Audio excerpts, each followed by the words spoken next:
Poison and Wine by DarkoftheMoon. Summary. Hermione thought that if she were to brew a poison, she would make the taste irresistible. Something that you had to keep drinking because it felt so good on your tongue and slithering down your throat, satiating your thirst, desperate for more. Under a full moon on Halloween night, a game of 7 minutes in heaven changes things for a certain witch and wizard. A Gothic cathedral was as close to Hogwarts as one could get in America. With its stained glass windows, elegant stonework, and large oak doors, it was at least a decent replica of the Great Hall.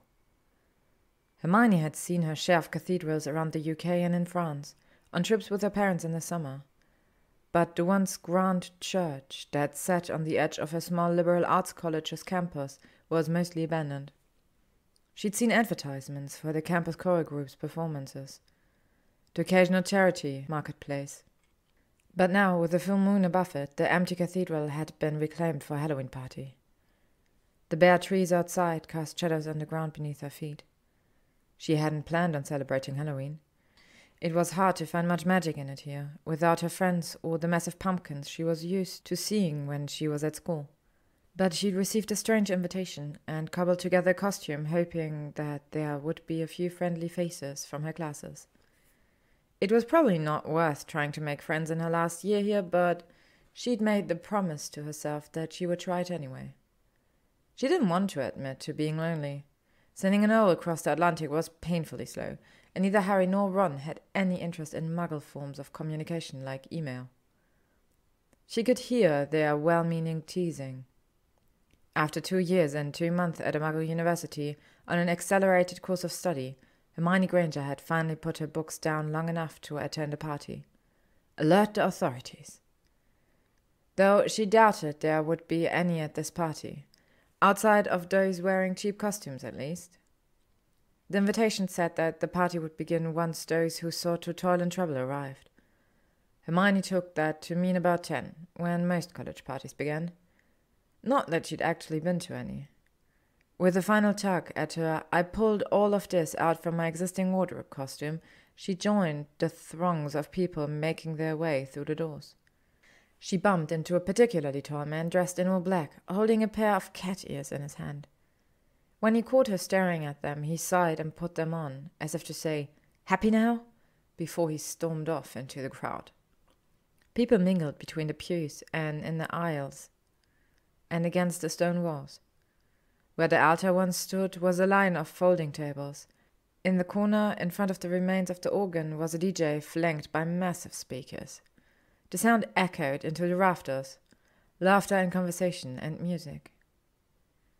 There was the usual Muggle drinks, cases of cheap beer, a few kegs that various people struggled to pump, stacks of red solo cups. And there at the center was a massive cauldron.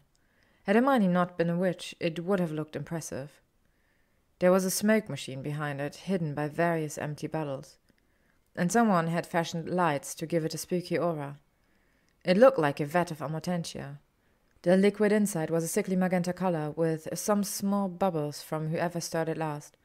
But instead of smelling like peppermint and sandalwood and fresh-cut grass and all of the other things she found attractive, it smelled of cheap alcohol and sugar. A disastrous combination, especially in the hands of a bunch of early 20-somethings. As disastrous as the wizard who had saddled up to her at the makeshift bar. It had been a couple of years since she'd seen him. The platinum hair was a bit longer and more artfully tousled than the one slick style he'd worn it in at school. To Muggle eyes, he probably seemed to be dressed as some sort of rock star. Pointed boots, fitting black trousers, a loose white shirt unbuttoned to the navel. But his shoes were dragonhide, and the rest was just his usual attire, presented slightly differently. Like he'd mussed himself up on the way here. "Couldn't be bothered to wear a costume," she said, hoping for nonchalance and to avoid curious glances from anyone nearby. He ladled some of the toxic-looking drink into a red plastic cup, filling it nearly to the brim. "When anyone asks, I'll just let them come to their own conclusions. Apparently, I'm either someone called Jareth or a vampire." "What are you even doing here, Malfoy?" Hermione poured her own punch and cringed a little at the taste. like every bottle of liquor at the university's dive bar mixed with the syrupy flavor of fruit punch with no discernible fruits, corn syrup and regret, and a wicked hangover. Same as you, being a muggle for the evening and trying to enjoy the party. He sniffed the punch and made a face, which will apparently be harder than I thought. Then he waved a subtle hand over the solo cup, turning its contents into dark wine and drinking deeply, closing his eyes.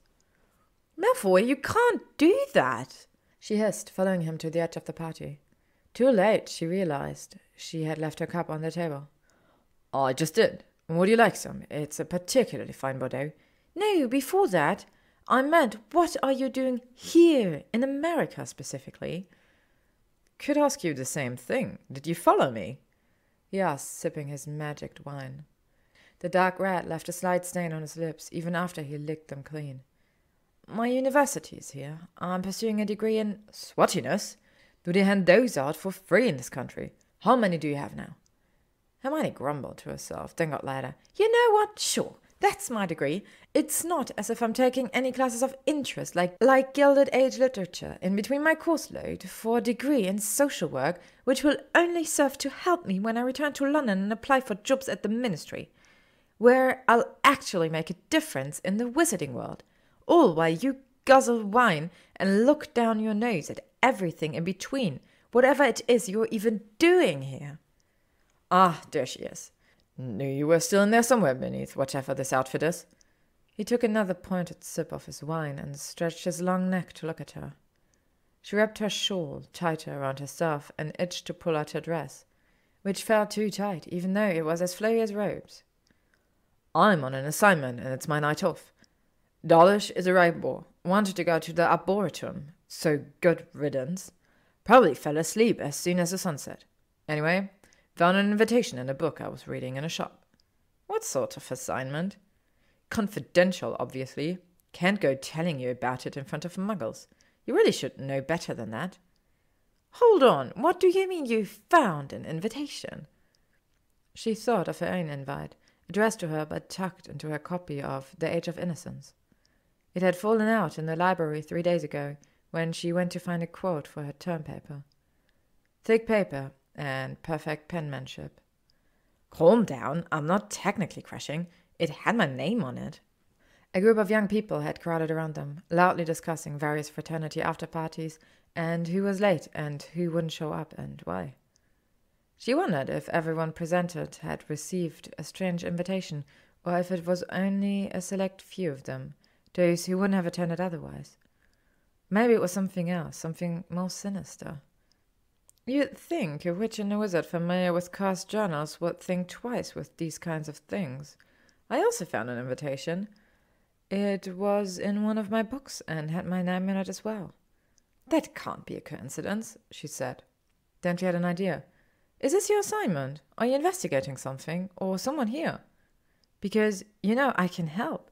Malfoy sighed and leaned back against a stone wall. I told you the truth. It's my night off. And if I'm being honest, I don't want to spend it getting into some ill-advised Potter-esque sleuthing with you. Unlike you Gryffindors, I value my own life. Besides, I'm on probation with the ministry, and that would certainly fuck things over for me. I came here to sample the wares and... Hey! A girl in a hot dog costume greeted them, her eyes glassy with drink and her grin stretched across her face. Hi, Hermione managed, glancing at the small group that had formed a semicircle around them. What's up? We're playing a game and you two will be perfect for it, she said. A boy in a too small superhero costume, polyester cape included, had materialized behind her. Seriously, you have to play, he said, smiling as he rested his chin on the hot dog's shoulder. Come on, Stevie Nicks and David Bowie together? It's like the stores intervened. We're not... Exactly. Read in the tea leaves or something, the hot dog added, cackling at her joke. I find it doubtful that either of you know how to read the stars, Malfoy said pointedly. It's not exactly easy for. Hermione elbowed him to shut him up. Sorry, what is it you're playing? What game? The superhero grinned and said, Come and find out. Then the two of them dragged her and Malfoy over to the larger group. Hermione struggled to remember anyone's names. It was loud, and an Emma could have easily been an Anna. Chet would have been Brad. It wasn't as if she really cared. She scanned through her memories to try to understand what was happening. There were a lot of Muggle drinking games, but most of the ones she remembered from films and novels involved a table and tossing a ball into a cup or flipping cups over. There was no empty bottle, so spin the bottle was out. Thank Merlin. She looked for a deck of cards, but everyone's hands seemed occupied with drinks. One of the revelers was a girl she recognized from one of her courses last semester. She'd always countered Hermione's arguments and scoffed at her thoughts on fairy tale allegory as a way to discuss philosophy. They were both tied for valedictorian. In short, this girl did not like her. And of course Hermione did not know her name. The girl was dressed as Little Red Riding Hood, complete with a stuffed wolf poking out of her apron pocket. In one hand she held a beer, in the other a stopwatch. What game required a stopwatch? Miranda, if this is considered fun, I really pity your current circumstances, Malfoy whispered. The warmth of his breath tickled her curls against her cheek. Red watched him with a smirk. "Time's up," she sang, and the superhero removed a wooden beam from the front of what had been once a confessional. It was a wooden structure built against the wall of the cathedral in between the slender windows. Twin doors with twin carvings above them. Two pink-cheeked boys, some sort of pilot and an explorer, fell out, costume slightly askew, while the surrounding group cheered and shouted various innuendos. "Your turn," Red said to Hermione, who finally understood what game was afoot, widening her eyes as Red narrowed hers. "Oh, no, we're fine. We were just leaving, actually," and someone hooked their arms around her, jostling Draco's wine. It left raindrops of blood-red stains on her dress. He turned his best sneer on the lumberjack costume who handled him. "This shirt is silk, you oaf." With a shove, they stumbled into the cramped space, shoulders knocking against the wooden walls. There was a loud thump, followed by mirthful laughter. Malfoy immediately tried to open the door, but it held firm. He let out a groan of frustration. "How many of them would we have to obliviate, do you think? I can teach you a variation that will work on up to 5 of them, but it will only account for the last 3 minutes. That might be enough." "What are you talking about?" Hermione asked.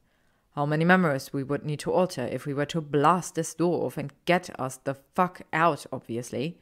Maybe they'll believe that I just rammed it open with my shoulder." "Were you even paying attention?" "No, I was too busy being forcibly thrown in here." Hermione rolled her eyes. "They barricaded the door, which is absolutely a fire hazard, and we can't break the statute of secrecy or Marcusa would never let us back in the country. I have finals in 2 weeks. Don't you dare mess that up for me. And you said yourself, you're on probation. A bunch of memory charms would surely arouse suspicion." The confessional booth wasn't designed for 2 people. It didn't matter that they were on opposite ends. Their legs were tangled together. There was a bench built into the wood, atop a single step of a riser. The other side of the confessional seemed to be used mainly for storage. Old hymnals were stacked from the floor to the ceiling, or at least that's what they appeared to be from behind the privacy screen. The only light was the flashing party lights filtering through the crucifix carving above the door. It lit their skin with an eerie glow, shadowing their features. Hermione transfigured one of her bracelets into a watch and frowned at it. How many minutes had passed? Likely only about 30 seconds. Time moved slowly when it needed to. 7 minutes in heaven. Bloody ridiculous. Childish, really. "Why have they locked us in a wardrobe?" Malfoy asked, stretching his legs out as far as they could go. One expensive shoe on either side of a lace-up boot. It wasn't enough room. He still had to bend his knees to fit without standing straight. He tipped his cup back and drained it, leaving it empty on the seat. "It's not a wardrobe, it's the confessional. You come in here when you've sinned." "Oh, Merlin, does it force me to confess my sins? I don't think I can do that in 7 minutes. Confessionals are a bit more involved than that," Hermione said, biting back a loud sigh. "It's not magic. There's nothing to make you do anything. It's a way to talk about the things you feel guilty for in anonymity, and then the priest on the other side of the wall will absolve you. It's a way to get things off your chest. And you have 7 minutes to do this. That seems rather arbitrary. You have as much time as you need, I think. I've only read about it. I wasn't raised in the church, Hermione said. Malfoy grew more annoyed. Well, then what is the point of these 7 minutes? In what delusion is this heaven? My leg is starting to cramp and we've nothing else to drink. It's just a stupid muggle party game. The thrum of music and laughter pulsed outside. The intoxicating sounds of intoxication bolstered by the late hour and the tightness of the air in the tiny space. Hermione could feel her own heartbeat thudding in time with the bass. Breathing in the smell of alcohol and sweat in the air, mixed with peppermint and a faint cologne, with notes of sandalwood. She tried to become one with the world behind her, to keep their limbs from brushing. I don't see the point in forcing 2 people into a small room. How's this fun? Especially for them out there. It's not like they can bear witness to our misery. Malfoy stretched his arms above his head, grazing the ceiling with the tips of his fingers. A silver of pale flesh at the hem of his billowy shirt caught her eye. There in an instant and blown out like a candle. It's the suspense, she ventured a guess, tearing her eyes back upwards, wondering if anything's going to happen on the other side. Granger, what can possibly happen other than running out of oxygen? Well, usually it's a way to force 2 people to be alone together. In the teenager muggle books she'd read for fun in the dorms at Hogwarts, it was usually someone with their unrequited crush, or 2 characters who didn't particularly like each other, but for some reason that seemed to make her think they must have liked each other very much. In the books, things would either get very embarrassing for one of them, or the unrequited would become requited. Hermione tried to remember all of the different versions she'd read, and which one was most similar to her current predicament. He could sense she wasn't saying everything, staring at her with those cold grey eyes that used to level on her from across the library. He raised a brow. And, well, you can imagine, Hermione said, leaning further back against the wall, as if she could put any more space between them. She was starting to consider using a bit of magic to expand the size of the space, but it was too risky. The magical visa she'd signed strictly forbid magic outside of travel and emergency. Was this an emergency? Locked in a confessional with Malfoy, of all people. Especially when he had the audacity to look like that. Shit! One of them hexes the other, transfigures them into a rat or a cockroach. No, you idiot, it's a muggle tradition, she said, instead of doing exactly what he had suggested. It wouldn't be the first time he'd be turned into a rodent. Where are ferret rodents? She'd have to look it up. Then what? Why force a pair into close quarters? To make them confront their feelings. I thought their lot called that therapy. You're insufferable. And you're being intentionally vague, Granger, so why don't you just tell me what the bloody game is so we can— They kiss! It's— 2 people are put in a wardrobe and they're supposed to kiss. She looked at the floor. For a moment, everything was quiet. Even the sounds outside of their confessional seemed dimmer. Really? Malfoy asked. With an audience on the other side of the door? Yes, that's part of what makes it, I don't know, exciting? You're in private, but— How many minutes do we have left? Hermione twisted her wrist to check her watch, careful to keep her arm close to her body. Seeing as you've asked so many questions, we're probably halfway through, but what are you doing? Goosebumps formed beneath the trails of his fingers. Goosebumps formed beneath the trails of his fingers up her arm, bursting across her shoulders and curling around her jaw to brush her hair from her face. She tried to take a step back, knocking her ankle on the wall. Then she turned, which brought her a step up, putting them closer to the same height. It might have been her first mistake. Shh, he whispered, his face close to hers. She could see the hints of blue in his irises, the reddish stain of wine on his lips. We're playing a game. Her next mistake was closing her eyes and letting him kiss her. It wasn't something she'd expected, despite the nature of the game, and she certainly didn't expect to like it. But he kissed her briefly, the barest hint of a touch, before pulling away to look at her. almost as if to ask if he could. Whatever was written on her face must have told him yes. They traded gentle kisses, backs against opposite sides of the confessional, until she wound her hands around his neck to pull him closer. She could taste the wine on his tongue, feel the heat from his hands. Hermione thought that, if she were to brew a potion, she would make the taste irresistible. Something that you had to keep drinking, because it felt so good on your tongue and slithering down your throat, satiating your thirst, desperate for more. Something that felt like this kiss. Perhaps someone had spiked a punch with a lust potion, or maybe it was Draco's drink, or both, a combination of poison and wine. And her only antidote was his lips on hers. If she just kissed him harder, she'd find the cure, or succumb to it entirely. "Did you mean it?" he said, moving his attention to her jaw. It made her lashes flutter. "Mean what?" "What you said at my trial." The little spot just beneath her ear that always made her warm. "Which?" She lost her breath when he sucked on her skin, leaving a mark. "Which part?"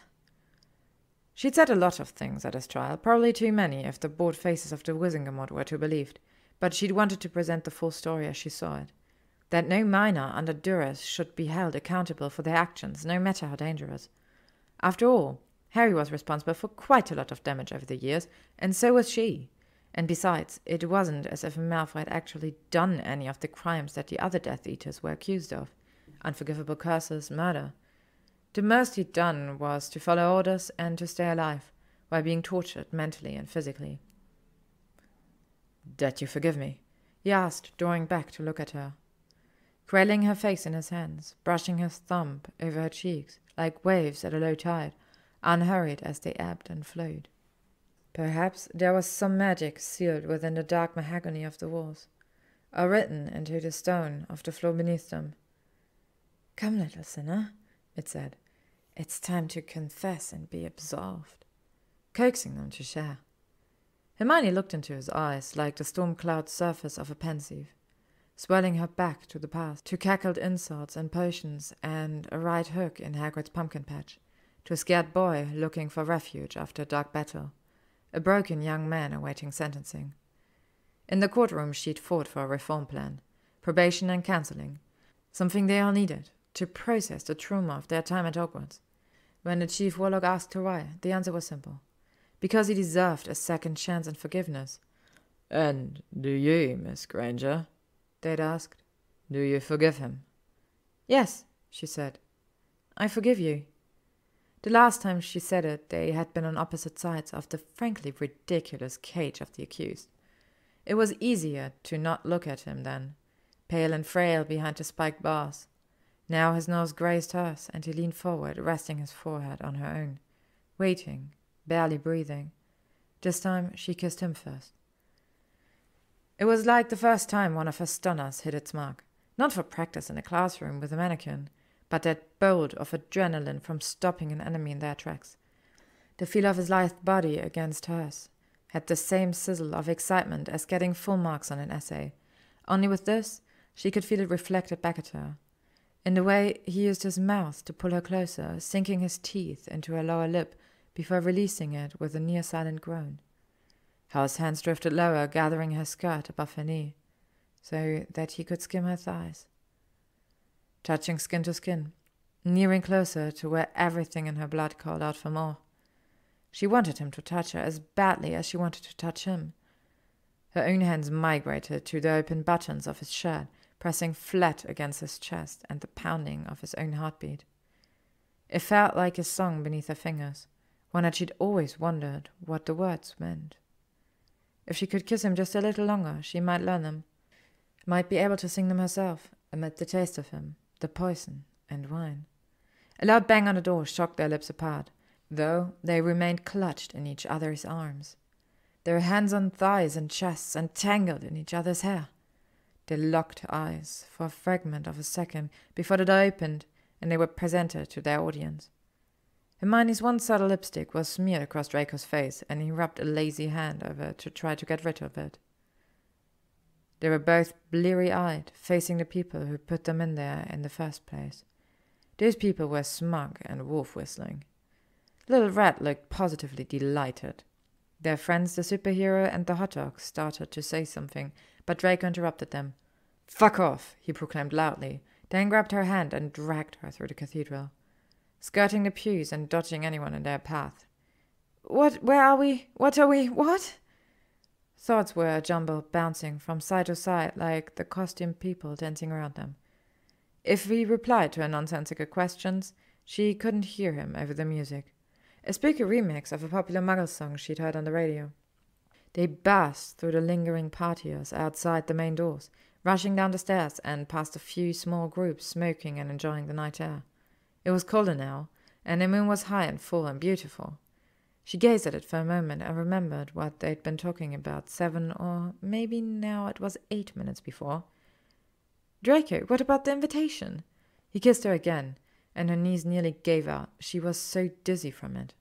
The ground beneath her feet held firm as his hand at the small of her back.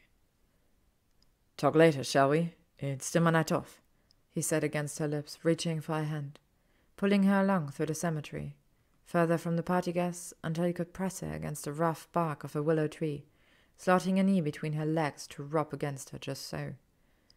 A lot of people would say that she's logical, that Hermione Granger studies hard and comes up with the best solution for a problem before approaching it, reads every piece of instruction 3 times and all the supplementary texts, always armed with the correct answer, researched and considered.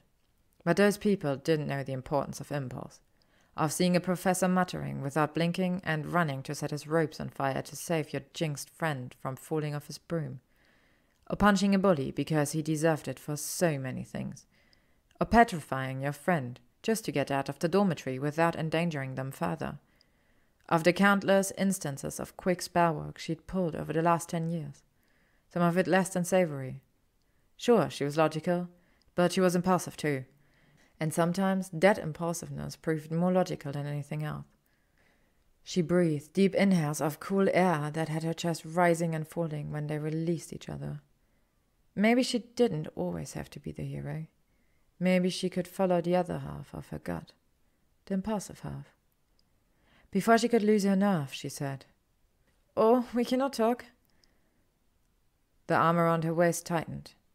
"Take us home then, Granger. Be quick about it." Hermione apparated them away, leaving behind a puff of smoke and the echoing crackle of magic in the moonlight. The end. Thank you for listening to Poison and Wine by DarkoftheMoon. Stay tuned for more spooky content.